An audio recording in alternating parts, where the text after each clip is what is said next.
বন্ধুরা চলে এলাম নতুন একটা ভিডিও নিয়ে। তো তোমরা কেমন আছো অবশ্যই জানাবে। আমি কোথায় গেছি সেটাই তোমাদের সঙ্গে শেয়ার করব। তা আমি গিয়েছিলাম আমার বাড়িতে, বাবার বাড়িতে। ওখানে ছিল বৈষ্ণব সেবা। তো অনেকে কম বেশ যারা বাঙালি আছে সবাই জানো বৈষ্ণব সেবা কী হয়। তো ওটা যেহেতু গ্রামের সাইড, দেখো কত মানুষ আসে আনন্দ করে ভালোবেসে। এটা মানে যেদিন সেবা ছিল ওই দিন আগের দিনের মানে ওখানকার নিয়ম যেটা, মানে আগের দিন সব কিছু কেটে কেটে রাখা হয়, পরের দিন দুপুরবেলা মানে কীর্তনটা হয়, তারপর সবাই প্রসাদ নেয়, এরকম ব্যাপার। এই যে দেখো সবাই সবার কাজ করছে, কে সবজি টবজি কেটে। তারপরে পরের দিন মানে এটা পরের দিন সকালে ধুয়ে টুয়ে রেখে তারপর দেখো আমি কি করতে বসিয়ে গেছি। তো বলেছে কি আমাকে, যে জেঠিমা বলছে তোমাকে ফুলের মালা গাঁথতে হবে। আমি বলছি ঠিক আছে। তো আমি ফুল নিয়ে আসলাম, বসে বসে গাঁথছি।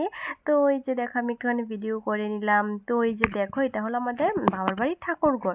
তো দেখতে দেখতে আমার বাবার বাড়ির দিনগুলো কীভাবে চলে যায় সেটাই বোঝা যায় না। তো গিয়েছিলাম 2 কি 3 রাতের জন্য গিয়েছিলাম, আবার চলে আসলাম। তারপর মেয়ে দেখে বলল মামা আমিও ফুলের মালা গাঁথবো। তো আমি বলছি বাবা গাঁথো, আমরা ছোটোবেলায় এরকম করতাম, কোনো পুজো টুজো হলে আমরা গাঁথতাম। তারপরে দেখো এখানে কিছুটা অংশ। তো তুমি শোনো, অবশ্যই ভালো লাগবে, ঠিক আছে।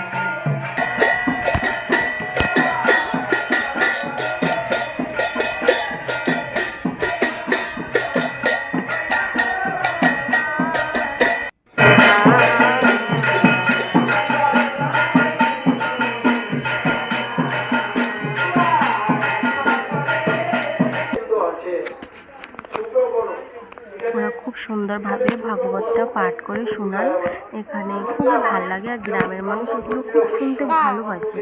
আর এটা খুব স্বাভাবিক, একটা মন শুনলে একটা মনে একটা শান্তি আসে। তারপর দেখো রান্নাবান্নার আয়োজন সব কিছু হয়ে গেলো। তো আমরা ছোটোখাটো টুকটাক যেটুকু পারলাম কাজ করলাম, তো সবাই মিলে কাজ করেছে। এটা ছিল দাদুর বাৎসরিক কাজ ছিল।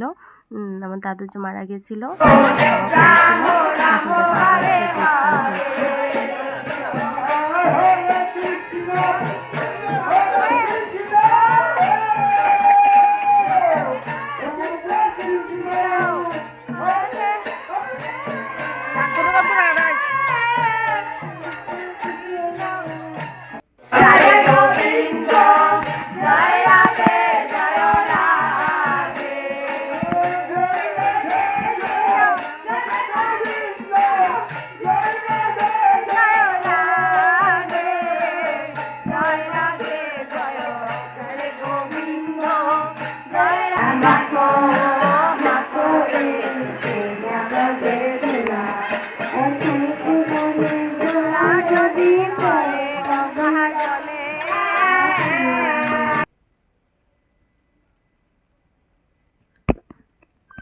তারপরে দেখো এখানে সবাই খেলো, আর বৃষ্টি খুব খারাপ অবস্থা করেছিল। তো আজকের ভিডিওটা এতটুকুই।